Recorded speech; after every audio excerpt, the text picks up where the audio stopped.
Hello, everybody, and welcome to Becoming Invincible podcast. I am your host, Talia, and I am so excited to have you here. This podcast is to reframe your mindset, challenge those limiting beliefs that you may have when you're navigating all the situations in your life. And I'm here to give you tools to help you navigate them in such a healthy way and to harness your personal power that we tend to lose along the way. So settle up, get ready, grab a coffee, and get ready for some juice in each episode as I throw you what life has thrown me and we can navigate this shit together.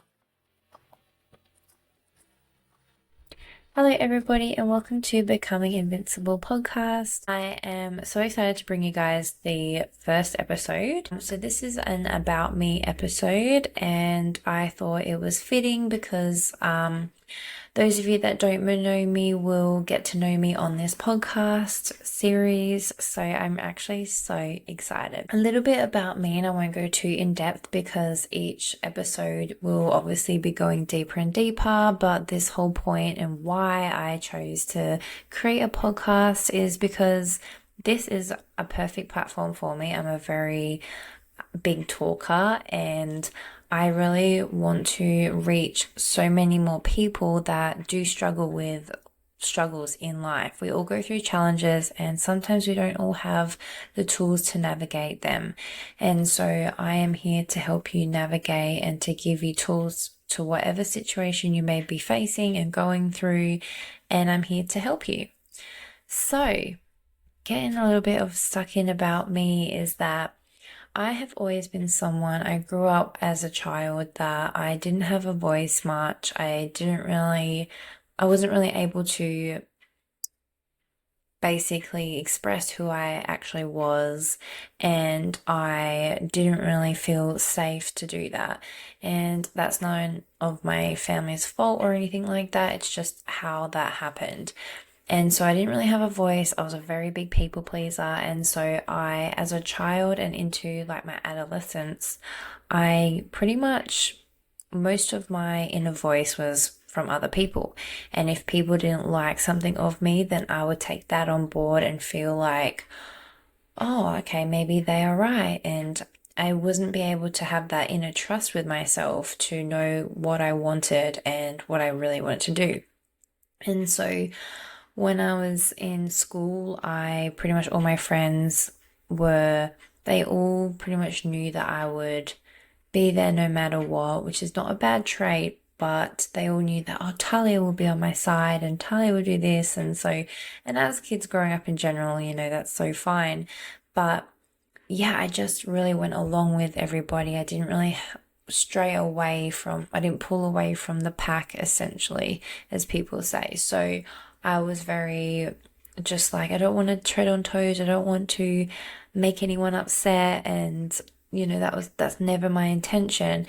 And so I pretty much, people pleased a lot. I would be a whole body no to a lot of things and I would still say yes. And I would go even be friends with some people that I didn't want to be friends with. And so that played out a lot in my younger years and growing into obviously like your 20s as well. So my parents weren't really together when I was a child. So they separated when I was 2 years old, and my mum, so we lived up on the farm. And so my mum decided to pack me and my brother in the car to live in Perth and left my dad up on the farm. And how that all happened was very unfortunate. I didn't like how she did that when I found out in later years. But, obviously we navigate moments at a time in the time or when we're living them. So she obviously felt she did what was best. And so my parents were separated. Now my dad eventually moved down to the city, like in Perth, and we did see him on like the weekends and things like that. And I actually didn't really get on with my dad, and I didn't really like him as such when I was younger. It just felt like it was all about my brother, like my brother's 4 years older, and it was a very split household. So, and in saying that though, like I still saw my dad and I still had a good relationship and he still influenced my life, but yeah, it wasn't like the best.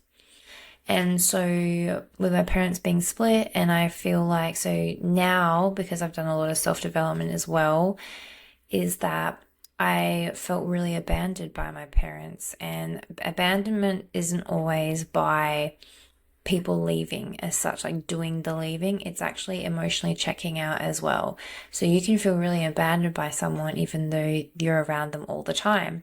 And so I felt really abandoned a lot. Like a lot of people have left my life, and that's how that replays out into your life. So with my parents being split up and navigating that the best that they could, and with me feeling really abandoned and not seen or heard by my parents when I would spend time with them really impacted me. And so I just went along with everyone's views and I just didn't want to tread on anyone's toes. And yeah, so that's how that sort of situation followed through. Now, how this ripples out into my life and how everything's played out for me is that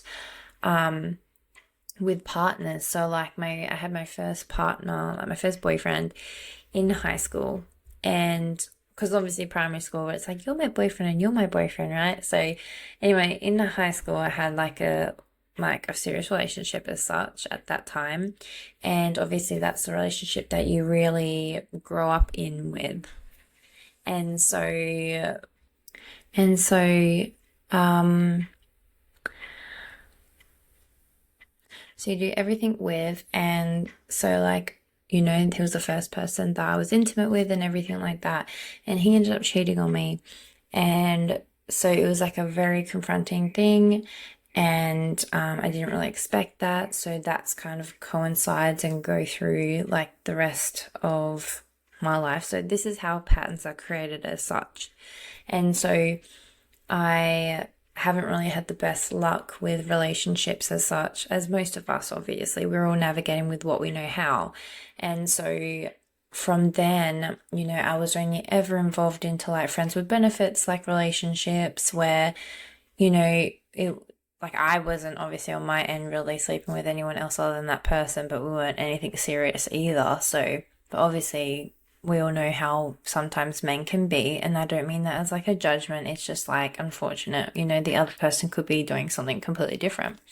And so I've only ever had those sort of relationships, and how this is all played out is like it feels like I've never actually had someone really stable and wanting to look after me as such, like, and be my rock through times. So it's been really hard to actually have a bit of stability in that sort of way, because I never really got modeled what a proper relationship should be like, because I've only ever remembered my parents being apart and it hasn't always been a walk in the park. So then it filters through. So I had a 6-year strong relationship when I was 20, and we built a house, we were engaged to get married, all the things. And so yeah, and in that time, we just really grew apart. We definitely needed each other at a time because we both wanted to get out the clubbing scene, but we also then grew apart later in our life together because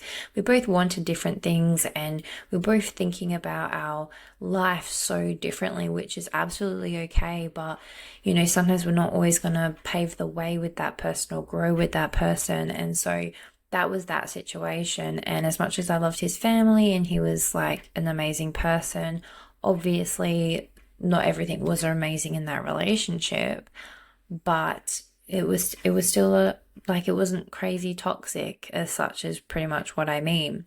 And so when the reason why I left that relationship is because my dad had passed away. Now, going back a bit where I said I wasn't close to my dad in my younger years, but he always proved to me how sorry he was. So from the age I was 19 and I lost him at 26. So from 19 to 26, he showed me what he showed me how sorry he was for not showing up as the dad that I needed at the time when I was younger. And he was so sorry. He understood and he was really sorry. And he would always apologize, and he made so much effort in every rental I would live in. And so, yeah, and like losing him was so big because I was so close to him because we were really close in my adult life. Like he made such an effort. I did drift from my mum a little bit, but that's just like sort of normal, right, with family. And so when I lost him, that's when I changed, right? When you lose someone, it changes you. And, or when you have a big changing moment in your life, it changes you, right? So I had different eyes for my life and how I viewed life as well. It wasn't exactly the same as it once was. And so with this change, I didn't want what I had anymore. I didn't want my house with that person. This was right before COVID time. So then when we come into the early stages of 2020, my I I was really feeling the pressure of, oh my God, I'm going to be, stuck in this house with this person and I don't want to be. And so I then decided to end things. Now, in the coincide of this, I met the girl's dad through as a client. And so basically, he was one of my clients, and I kind of got to know him, obviously, and in such a short amount of time. And so when the salon that I was working in, because I was a hairdresser slash barber, the salon that I was working in, we weren't going to open in COVID time because everything was unknown. We weren't sure if the shop was going to do well and all those things. So we decided to close down. And so I ended up emailing the girl's dad, and I said, okay, well, did you want to come in and get your last treatment because we're not going to be open anymore? We're trying to jam everyone in. We're closing. And so he couldn't make it, but obviously he had my email. So then he was like, oh, I'm not sure about your relationship status and blah, blah, blah. I said I was in a relationship because that's the truth. And I then, when more time went over, I then ended my 6-year relationship because I couldn't do it anymore. I was told a lot of negative things when my dad passed, and there's only so much you can tolerate for so long, right? And so I then decided to let go and was like, no, can't do this anymore. I then decided to pull away. And so it was really hard. It's really hard, obviously, breaking someone's heart, but this will all be an episode in itself anyway. So I'll just keep it really light for my first episode. And so I ended that relationship and I decided to pack all my stuff and what I could pack. And I went to my mum's house and I wanted to declutter everything and to just go, what am I even doing? Now, I did that. I wasn't in self-development then. I didn't really know much about it. Then I just was like, I need to like breathe and sort myself out. COVID's about to happen and I don't want to be stuck here. And so, but he felt the same. So when I said that to him, my 6-year relationship, he goes, do you think I want to be in the house with you? I want to be like over at my parents' house, making sure that they're okay. Now, I said to him, that's a problem. Like, we both don't want to be stuck in this house together. Like, how much more of a light bulb moment do we need that this isn't working? And so we both were feeling it. I was the only person at that time to admit it because I did suffer a big loss as well. And he wasn't exactly as comforting as he was at the start of losing my dad, because this all happened within 6 months after my dad had passed. So I then met up with the girl's dad just to make sure like that's something I really wanted to pursue. And so I did. And nothing happened. And I was like, okay, the vibe was high. But in that time, I didn't realize what trauma bonding was. And I will do a trauma bonding episode, but I definitely trauma bonded. So what basically, just to sum it up, is where you suffer from a great loss of whatever kind or a big change in your life that really rocks you. And so basically what happens is you haven't been able to process your emotions properly, so you latch onto someone else and you expect them to feed the what you're trying to get from them. Like, so you want love from them, so you're trying to have them filter that need, and it's not actually you making yourself happy or loving yourself. You're actually wanting that person to do that need for you, and that becomes really unhealthy. And so I latched on to the girl's dad and was like, oh my god, this is amazing, this is my person. It felt very anxiety, it felt very like firework, oh my god, this is crazy. It felt very overwhelming. It was a lot of emotions, and looking back, none of it was my own. And that is what trauma bonding is like, as a sum up. And so obviously reflecting back now, I trauma bonded, and so I was like, yep, this is my person. I then met up with my 6-year relationship again because he wanted to make sure, like, are you sure, like, this is it? Like, we're not, going to be a thing anymore. And I said, yep, this is why I can't do this anymore. So then we had to divide all our stuff and sell our house. And so, yeah, and then I was seeing the girl's dad now and then, because obviously just to get to know him a bit more. And then after a month I had been at my mum's house, I then move in with him, and we try to, live our life together and make it work. And luckily in Perth, we didn't have to lock down for COVID. We had a few lockdowns sporadically, but it was nothing like the rest of the world. So we, for the most part, like, we didn't really lock down too much. Like, it was more a lot of restrictions. And he worked through COVID and everything like that with a lot of restrictions. So, and I then fall pregnant with Scarlett, which is my eldest daughter, and very quickly, and we then decide to elope to Broome. And so we went and did that after the borders had opened, so we could go up there and do that. No one knew any of this was happening in my life. They only just were finding out that I had ended a 6-year relationship, and it was a lot to tell a lot of people as well. Like, it's hard for people to understand. No one knows what happens behind closed doors and all that. But at the same time, I was going through a lot of changes in my life. So I just did all this for me. I came back and told my mum that, we got married and I'm pregnant. And we found out what we were having while we were away, because we did a test to do that. And so that was really exciting. And so this was like the start of my next part of my life. And so within this time, I was trying to sell my house with my ex, and we definitely did, which was, I believe, so divine. So literally at that time, like, we only had our house for 6 months, and I was still paying the mortgage while I was away, obviously. Like, I'm not a horrible person. And so I was putting money into this home because it needed the mortgage to be paid. And obviously he was paying his half, but it was really unfortunate when I found out he had a friend move in and he was helping pay his half.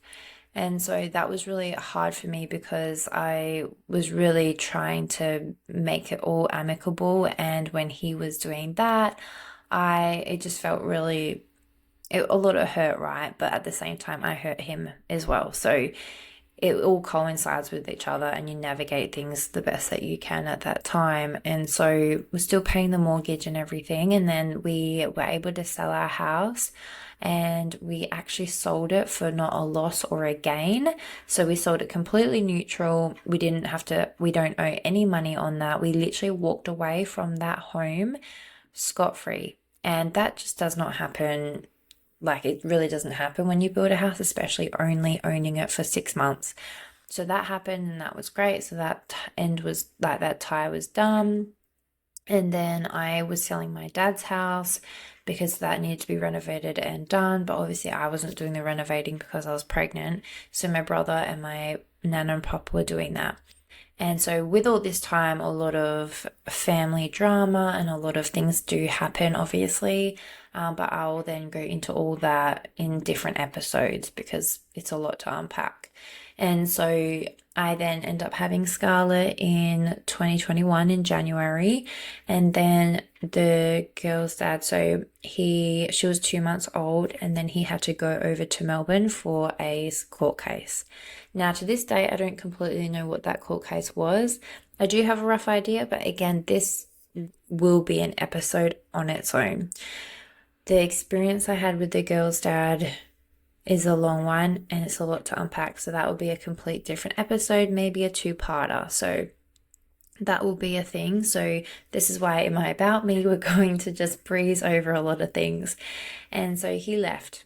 And so he was gone for 4 months.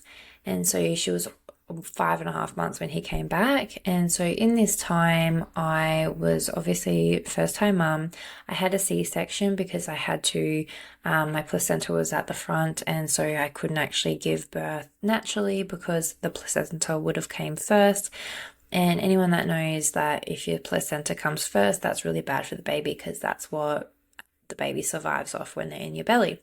So I had to have a C-section no matter what. So I was recovering from that, and then obviously navigating newborn life. Now, I was really blessed that I did have friends to help me in this time. They really helped me have a shower, and anyone who knows, obviously, it's really hard in those early stages. And so I did have friends support, and I didn't really have a lot of family support. Like I said, we had a lot of falling out at this time. And so yeah, really navigating a lot on my own and with the friends that could help with the time that they had. And obviously restrictions and stuff are still sort of going as well. And so, yeah, raising Scarlett on my own, I then had to get out of the apartment we were living in. And because apparently, obviously I can only tell what I know now, but the renters wanted to sell their apartment. And I had to be out within 2 weeks. So I had to pack up this whole apartment on my own. I had nowhere to go because I wasn't talking to my mum at this time. Again, a different episode. And so I didn't know what to do. And so I was very grateful and so am to this day that my friend's parents took me and Scarlett in. Now, they had no idea who I was or anything like that, but they were like, yep, she needs a home, no worries. So we moved in there for a month, and then I found a rental within that month. So I was very grateful for the support and the help. It was just a lot for me to even have that, to let go a bit. They were like, just go have a sleep. I'm like, oh, are you sure? And I felt so bad because it was so hard to ask for help for me.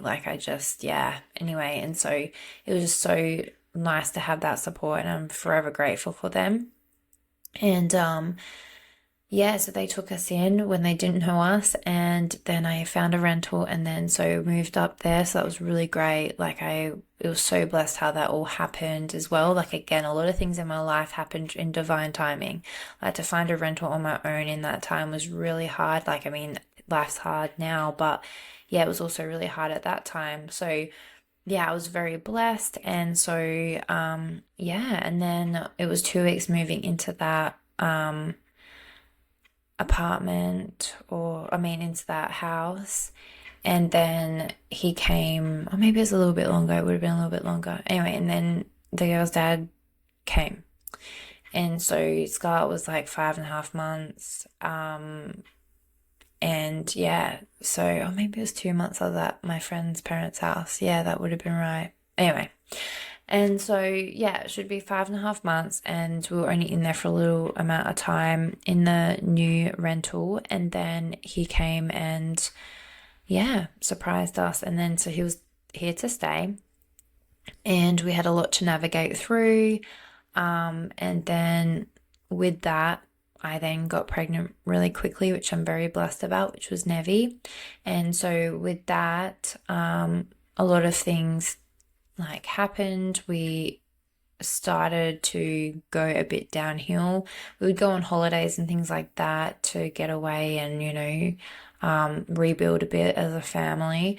But yeah, things just really were hard. He couldn't get a job, and so it was really hard in that aspect. And then he was working for himself for a little bit, But little did I know he actually was seeing someone else. So in this time, he couldn't go to work and come home like the average man and dad. So he couldn't do that mentally. So he wanted to live away in like a room. And so it was a lot. It was a big conversation for that because I could not see any logic in that. You know, any man comes home after a day's worth of work to their wife and kids.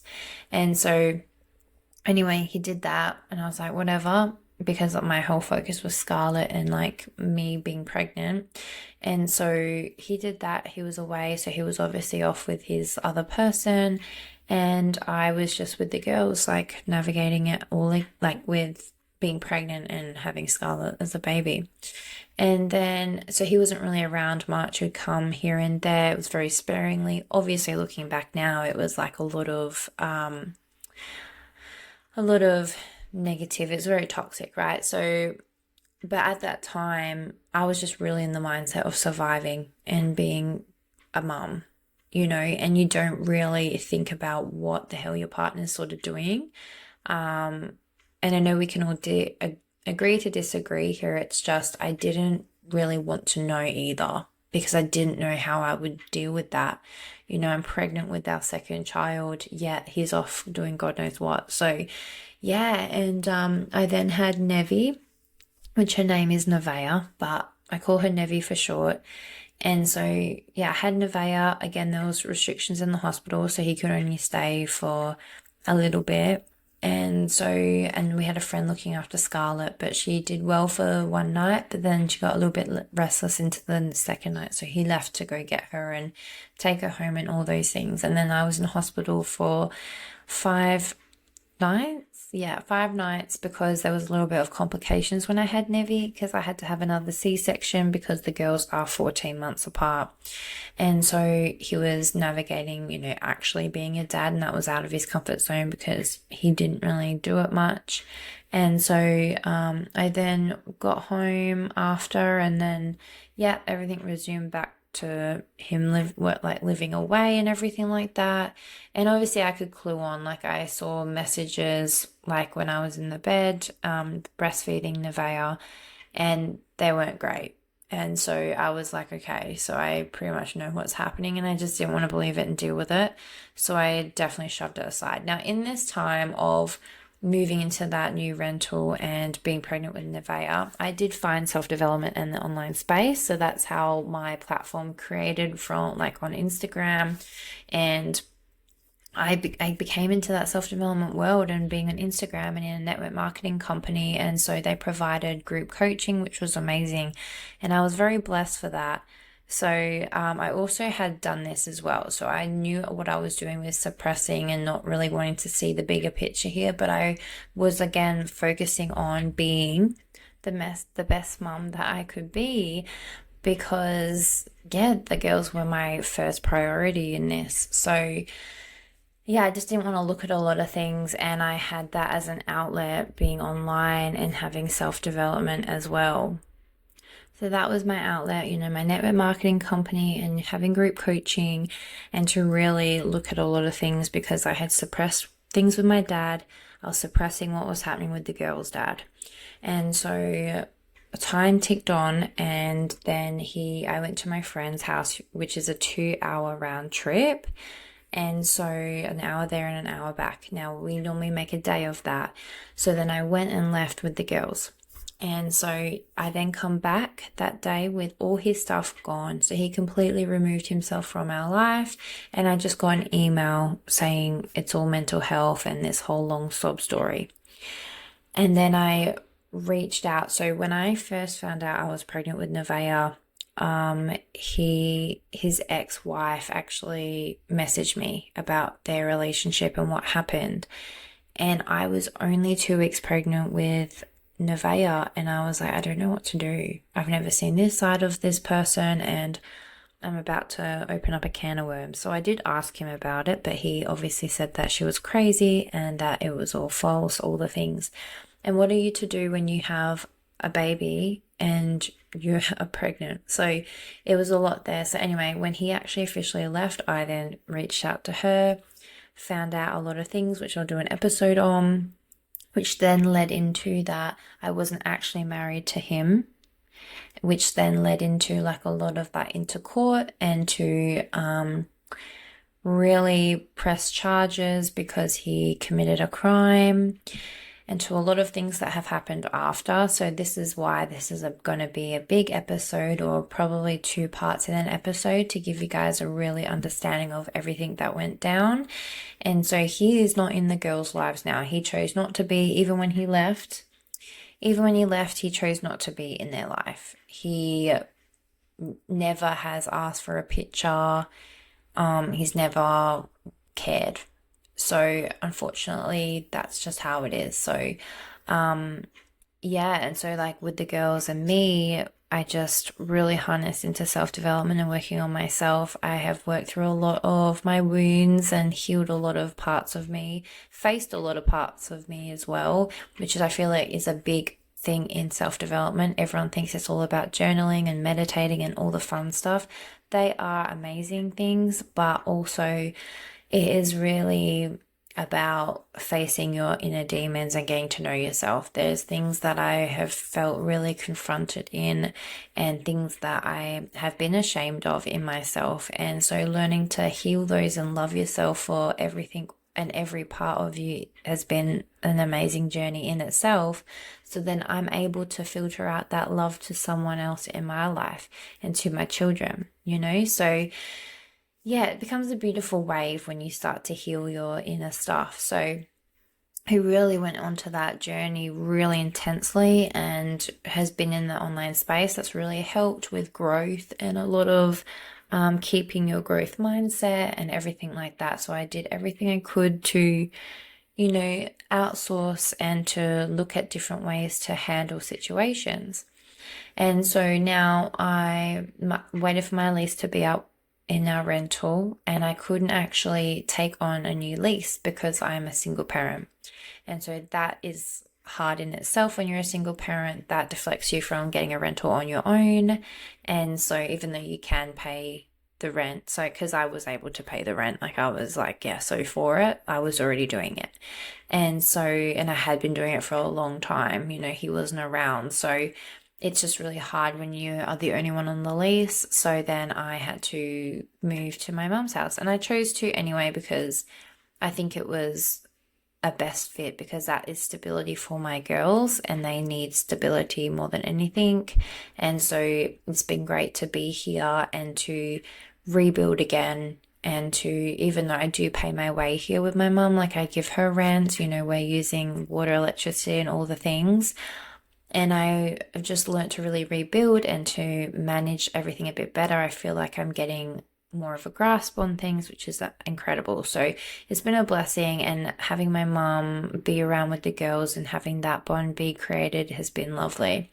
And so, yeah, it's been a very challenging time, like everyone has. And so I have chosen to do this podcast because I really want to help those of you that are out there that had the similar mindset to me, or even wanting to know that you're not alone in things. And if there is a happier time, and 100% whatever you're going through, there will be better days, and it gets to be better than where you are right now. And it will be, because I'm definitely a testament to that. I did not think, even in like a year ago, I didn't think I'd be this happy and grateful for my life, for all the opportunities that have presented to me. I didn't even think like this like 2 years ago. Like, I'm so different, but every challenge and situation, we grow through each situation, right? It's how we handle them. So there was a quote that I heard and I absolutely live by, that evolution is inevitable and growth is optional. Now, what that means is that no matter what, we're going to evolve. We're human beings. We're always going to grow old. We can't stop aging. But what the growth, and the reason why growth is optional, is because we choose to grow. So we choose to learn the lesson that we got given, and we went through to navigate. So we chose to learn it. Like, why did this happen for me? What can I do different? How this has made me a better person. All these questions help us navigate challenging times, and not everyone chooses to grow and learn the lessons. We just choose to keep evolving. And no matter what, we don't actually understand that there's a lesson here always, and that creates to be the better person that we, deserve to be. And we get to know each other, like know ourselves more. So, yeah, absolutely love that quote. And it's definitely something I have lived by for a long time, like the last 3 years. So it's been, yeah, such a blessing. And I'm here to share all the tools to help you guys navigate things through and to really help change your life and to see life so differently and reframing your mind, because there's so much more into that. And I want to change how self-development is. So there it is. And about me. And I hope you guys enjoyed this episode, and I will be back to bring you more, and we'll unpack a lot of things in each different episodes that I bring to this podcast show. So thank you so much for listening. I'm so blessed to have you guys here, and I'm just glad that I can be that light for you guys that you need and give you the tools that you need to get through your challenging time right now.